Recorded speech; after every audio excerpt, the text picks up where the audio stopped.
Hello दोस्तों, welcome back to क्यूरियसरी for the daily dose of Indian football. तो सबसे पहले बात करनी है एएफएफ के बारे में, बिकॉज फाइनली उन्होंने एक सेंसिबल एंड राइट डायरेक्शन में डिसीजन लिया है। दे अपॉइंटेड है इंडिया अंडर 17 एंड 20 की जो वुमेन्स टीम है उनके लिए उन्होंने एक फॉरेन कोच का अपॉइंट किया है। 48 year old Swedish coach Joakim Alexandersson. पहले अगर हम कोच की बात करें तो एलेक्जेंडरसन यहाँ पे स्वीडन की अंडर 21 टीम को एज ए डिफेंडर रिप्रेजेंट कर चुके हैं। कोचिंग करियर में देखें तो उन्होंने वहाँ की क्लब्स में एज ए अंडर 14 टू 17 उनकी जो एकेडमीज है उनमें बॉयज़ एंड गर्ल्स को ट्रेन किया है, कोचिंग दी हुई है। As a director of football भी काम किया है हुआ है वहाँ के क्लब्स में, तो यूथ फुटबॉल में काम करने का उनको एक्सपीरियंस है। एंड ये जो एग्रीमेंट बना है ये बना है between AFF and Swedish FA के बीच में, तो I think that's a good thing. And next जो 10th ऑफ दिसंबर है उसी दिन से उनका जो है वो कैंप यहाँ पे इंडियन टीम का लग जाएगा, क्योंकि इंडिया अंडर 20 फरवरी में साफ अंडर 20 चैंपियनशिप खेलने वाले हैं, तो उससे पहले ये 2 महीने का कैंप लगेगा। एंड एएफएफ ने अपनी प्रेस रिलीज में ये बताया कि पूरा ये 2 साल का प्लान है जोकिम एलेक्जेंडर के साथ, क्योंकि एएफएफ का ये एम है कि उनको टारगेट करना है Asian games 2026 and AFC Asian cup 2026। तो उनके लिए ये सारी प्लानिंग चल रही है कि आपकी अंडर 17 एंड अंडर 20 टीम को और ज़्यादा बेटर कोचिंग एंड मैचेस मिले। एंड उसी के साथ एएफएफ का ये भी प्लान है कि पूरे साल में 7-8 महीने का ट्रेनिंग कैंप लगे, क्योंकि आपके पास वुमेन्स टीम के लिए अंडर 17 एंड 20 के लिए कोई सच यूथ लीग नहीं है उस लेवल का। आपके पास एकमात्र टूर्नामेंट है खेलो इंडिया, तो आई थिंक वो 1-2 महीने का ही होता है। तो बाकी टाइम पे यहाँ पे प्लेयरों को लगातार अच्छी ट्रेनिंग एंड कम्पिटेटिव मैचेस मिले, उसके लिए एएफएफ ये भी प्लान कर रहा है कि 10 से 12 मैच पूरे साल में उनको यहाँ पे एक्सपोजर के तौर पे दिए जाए। उसी के चलते इस मंथ के एंड में 30 दिसंबर के अराउंड मालदीव्स के सामने इंडिया अंडर 20 की जो टीम है वो 2 फ्रेंडली मैच खेलेगा। So overall looking a good planning to get you can say कि boost to women team, and I think जो फोकस भी किया है वो सही किया है कि आपको नीचे ही फोकस करना है, वहाँ पे अच्छे कोचेस डालने हैं, वहाँ पे अच्छे एक्सपोजर मैचेस देने हैं, तो ऑटोमेटिकली आपके प्लेयर भी डेवलप होकर निकलेंगे। अब ये जो काम उन्होंने वुमेंस के लिए किया है ये अगर मेंस के लिए भी कर दे तो इससे बढ़िया चीज़ नहीं होगी। मेंस में भी अंडर 17 अंडर 20 एंड 23 के लिए बेटर फॉरेन कोच लेके आ जाए, उनको regular exposure matches they and youth league सही से करवा दे। बस इतना अगर भी करवा देते हैं तब भी आपको कुछ यहाँ पे पॉजिटिव रिजल्ट देखने को मिलेंगे। So let me know guys, आपका क्या ओपिनियन है इसके बारे में, आप क्या सोचते हो कमेंट सेक्शन में ज़रूर बताइए। नेक्स्ट बात करनी है इंडिया के captain leader legend Sunil Chhetri ने रिसेंटली एक इंटरव्यू दिया था हिंदुस्तान टाइम्स को। वहाँ पे उन्होंने बातचीत में बताया कि भाई इंडिया को फुटबॉल में ग्रो करने के लिए क्या फोकस करना चाहिए। तो उन्होंने 2 चीज़ों के ऊपर काफ़ी ज़्यादा आप बोल सकते कि भार दिया है। सबसे पहली चीज़ तो उन्होंने बोला है कि हमें टैलेंट आइडेंटिफिकेशन यंग एज में करना पड़ेगा। मतलब उन्होंने बोला है कि 6-7 साल का जब बच्चा है तभी हमें उनको स्काउट कर लेना पड़ेगा एंड तभी उनको वो राइट प्लेटफॉर्म एक राइट एकेडमी प्रोवाइड करना पड़ेगा, ताकि उसका जो पोटेंशियल है उसको एक सही रास्ता एंड पाथवे एंड प्लेटफॉर्म मिल पाए and he developed into the you can say कि अ बेटर प्लेयर। सो क्योंकि इंडिया इतना बड़ा वास्ट कंट्री है तो आप देखिए कि there are a lots of talent, वो जो रूरल एरिया में है वो कहीं ना कहीं खो जाते हैं ड्यू टू दी यहाँ पे उस तरह का उनको प्लेटफॉर्म नहीं मिल पाता। फोकस जो सारा होता है कि जहाँ पे चलो भाई फुटबॉलिंग एक्टिविटीज़ चल रही है या फिर जो आपके बड़े सिटीज़ या फिर टियर 2 उस तरह के सिटीज़ में ही रहता है, बट जो रूरल एरियाज़ में जो टैलेंट है उसको उतना ज़्यादा वो प्लेटफॉर्म या फिर वो पाथवे नहीं मिल पाता। तो उन्होंने बोला कि उसके ऊपर फोकस करना पड़ेगा। एंड दूसरा उन्होंने एक जो फोकस करने के लिए बोला है वो है कि स्कूल में भाई यहाँ पे स्कूल एजुकेशन में जो फिजिकल एजुकेशन के पीरियड होते हैं जो कि all over the India I think week में 2 ही होते हैं, मोस्ट ऑफ दी जगह पे तो 1 होते हैं, कहीं पे 2 होते हैं, उससे ज़्यादा कहीं पे होते नहीं है। तो उन्होंने बोला कि उनको यहाँ पे ज़्यादा बढ़ाना पड़ेगा ताकि बच्चों को और ज़्यादा अगर स्पोर्टिंग नेशन बनना है और सच में अगर स्पोर्ट में कुछ अच्छा करना है तो डेफिनेटली भाई बच्चों को भी वो यंग एज से ही आपको वो स्पोर्ट की वैल्यूज़ के बारे में समझाना पड़ेगा एंड उसका जो क्या इंपॉर्टेंस है वो अगर वो खेलेंगे तो और ज़्यादा उनको आइडिया मिलेगा। तो ये 2 चीज़ों के ऊपर उन्होंने काफ़ी ज़्यादा फोकस देने के लिए बोला है and I think that's true. हमें ये चीज़ें यहाँ पे जो भी अथॉरिटीज़ है चाहे किसी भी स्पोर्ट्स की हो, फुटबॉल में जैसे एएफएफ हो या फिर गवर्नमेंट हो, everyone needs to work together to achieve this kind of things and तभी India can truly become a sporting nation, otherwise it's always been a dream. So that's the things he said. आपका क्या opinion होगा, आपका क्या इसके बारे में point of view है, कमेंट सेक्शन में बता दीजिएगा। उसके बाद बात करनी है फीफा क्लब वर्ल्ड कप के बारे में, क्योंकि हम सबको पता है कि जो next year FIFA World cup होने वाला है वो एक नए फॉर्मेट रंग रूप के साथ होने वाला है, जो कि जून 2025 टू जुलाई 2025 के बीच होने वाला है। और इसके जो ऑफिशियल ग्रुप स्टेज के ड्रॉ है वो भी फीफा ने कल अनाउंस कर दिए हैं। टोटल 32 क्लब्स इस बार पार्टिसिपेट कर रहे हैं। एशिया से भी Al Hilal, Al Ahli, Ulsan, Hyundai and Urawa Red Diamonds जैसे क्लब पार्टिसिपेट कर रहे हैं। एंड अगर आप ग्रुप्स देखें तो भाई अल हिलाल रियल मैड्रिड के ग्रुप में आया है, सो आपको रियल मैड्रिड वर्सेस अल हिलाल का भी मैच देखने को मिल जाएगा।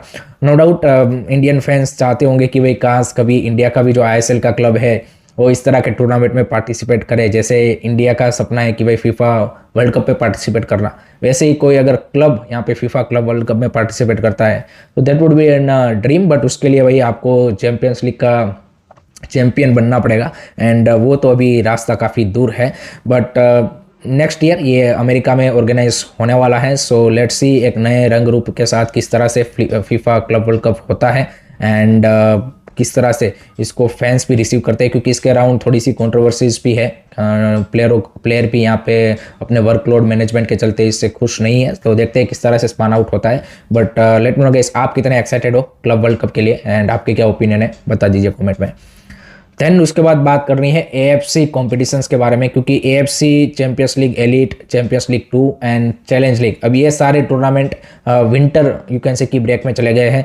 आपके दिसंबर जनवरी में कोई मैचेस नहीं है। फरवरी से AFC champions League 2 elite and challenge League के मैचेस रिज्यूम होंगे एंड जो इस वीक फाइनल मैचेस खेले गए उसके बाद एएफसी क्लब रैंकिंग में देखें तो India again goes back to the 9th position, क्योंकि बायरन के क्लब ने यहाँ पे एएफसी चैंपियंस लीग 2 में अच्छा किया है। सो उन्होंने फिर से अपना जो 8th पोजीशन है वो रिटेन कर लिया है। Now it's all up to the East Bengal की, जब वो यहाँ पे फरवरी मार्च में एएफसी चैलेंज लीग के नॉकआउट मैचेस खेले तो वहाँ पे और ज़्यादा बेटर करे एंड एटलीस्ट सेमीफाइनल फाइनल तक पहुँचता है, देन इंडिया यहाँ पे मे बी 8 पोजीशन पे अपना जंप लगा सकता है।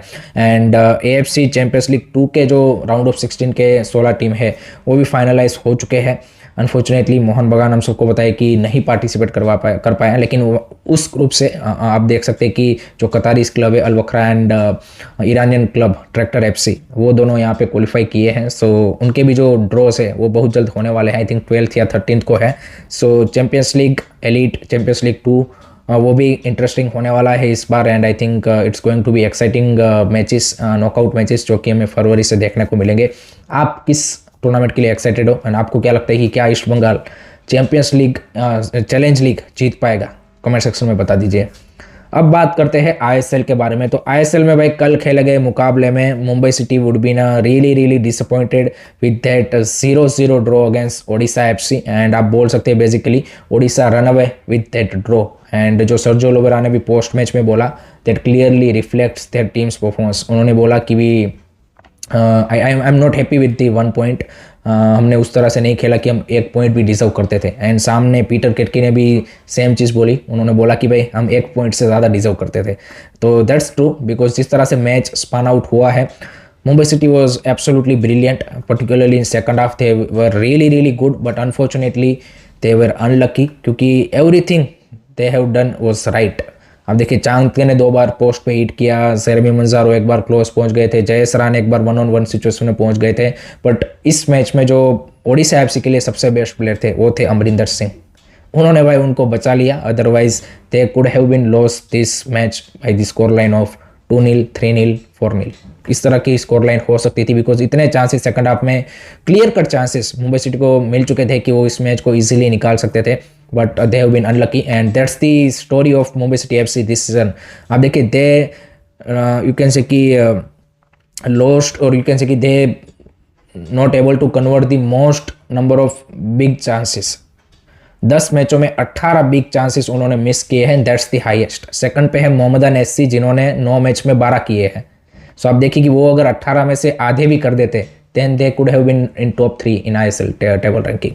So at the moment Mumbai City is at the 8th position, but I think this really really disappointing draw for them कि जो मैच वो जीत सकते थे वो उन्होंने ड्रॉ किया सामने ओडिशा के लिए। आई think it's a perfect result कि जहाँ पे उनको एक भी पॉइंट नहीं मिलना चाहिए था वहाँ पे एक पॉइंट वो लेके आ रहे हैं, so that's a good thing. But let's see Mumbai city यहाँ से क्या अपना जो कॉन्फिडेंस है वो एंड जो मोमेंटम है वो आगे बिल्ड कर पाता है, क्योंकि still there is a long way to go. So let's see Peter किट की टीम क्या किस तरह से करती है। आपको क्या लगा इस मैच के बारे में बता दीजिए कमेंट में। अब बात करते हैं आज के मैच के बारे में जो कि है between Punjab FC and Mohammedan SC. I think Punjab FC के लिए this is a really really crucial game, because अगर आज का मैच वो जीत जाते हैं they will be in top 3 and आप देखिए उन्होंने कम मैचेस भी खेले हैं, so this is a great opportunity for Punjab FC to back into that top 3 top 4 position. दूसरी साइड मोहम्मदान एससी के लिए चीज़ें उतनी पॉजिटिव डायरेक्शन में वर्क नहीं कर रही है एंड बिहाइंड द सीन भी सारी चीज़ें सही नहीं चल रही है, ऐसी खबरें आ रही है। मोहम्मदान के जो ऑफिशियल्स है क्लब के एंड उनके जो इन्वेस्टर है बंकरिल एंड साची, वो दोनों डिफरेंट ऑफ ओपिनियन के साथ चल रहे हैं। मोहम्मदान एससी के ऑफिशियल चाह रहे हैं कि कोच चेंज किया जाना चाहिए, प्लेयरों को चेंज किया जाना चाहिए। दूसरी साइड ये लोग यहाँ पे उन्हीं के साथ कंटिन्यू कर रहे हैं, so there is a lot of conflict जो कि बिहाइंड द सीन चल रहा है एंड आई थिंक कहीं ना कहीं उसका इम्पैक्ट आपको टीम के ऊपर भी देखने को मिल रहा है।